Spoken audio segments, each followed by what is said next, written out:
കണ്ണിന് പകരം കണ്ണ് എന്ന നയം ലോകത്ത് വന്നു കഴിഞ്ഞാലേ ലോകത്തുള്ള ആളുകൾ മൊത്തം അന്ധന്മാരായിരിക്കും എന്ന ഗാന്ധിജിയുടെ വാക്കുകളെ ഇന്ന് പലസ്തീന്റെ കരച്ചിൽ കേൾക്കുമ്പോൾ മനസ്സ് കിടന്ന് കുലുങ്ങുക.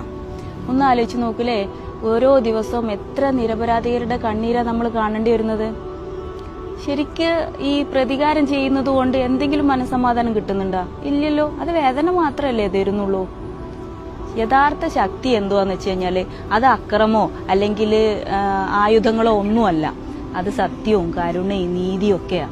ഇതൊക്കെ ഒന്ന് ആളുകൾ മനസ്സിലാക്കിയിരുന്നെങ്കിൽ ആഗ്രഹിച്ചു പോവാം.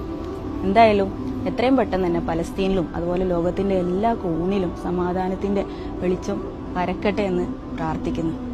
ജീവിതത്തിലെ ഏറ്റവും വലിയ ഹാപ്പിനെസ് മണിയാണ് എന്ന് തിരിച്ചറിയുന്നിടത്താണ് മെച്യൂരിറ്റി എന്നുള്ള ഒരു കോട്ട് വായിച്ചു ഞാന്. പണ്ടാണെങ്കിൽ ഞാൻ ഇതിനെ കംപ്ലീറ്റ്ലി ഡിസഗ്രി ചെയ്തേനെ. പക്ഷെ ഇപ്പൊ എനിക്ക് തോന്നുന്നത് എന്ത് പ്രശ്നങ്ങളും, ഈവൻ റിലേഷൻഷിപ്പിൽ വരുന്ന പ്രശ്നങ്ങളാണെങ്കിൽ പോലും കുറച്ച് സമയം കഴിയുമ്പോഴേക്ക് നമ്മൾ അതിൽ നിന്ന് തിരിച്ചു വരും. പക്ഷെ ഈ മണി കൊടുത്താലുണ്ടല്ലോ, മണി നമ്മളെ കയ്യിലുണ്ടെങ്കിലുണ്ടല്ലോ, ലോങ് ലാസ്റ്റിംഗ് ആയിട്ടുള്ള ഹാപ്പിനെസ് നമ്മളെ കൂടെ ഉണ്ടാവും. ഈവൻ സ്നേഹം പോലും പൈസ കൊടുത്ത് വാങ്ങാൻ പറ്റുന്ന എനിക്ക് തോന്നുന്നു. എന്താ നിങ്ങളുടെ അഭിപ്രായം?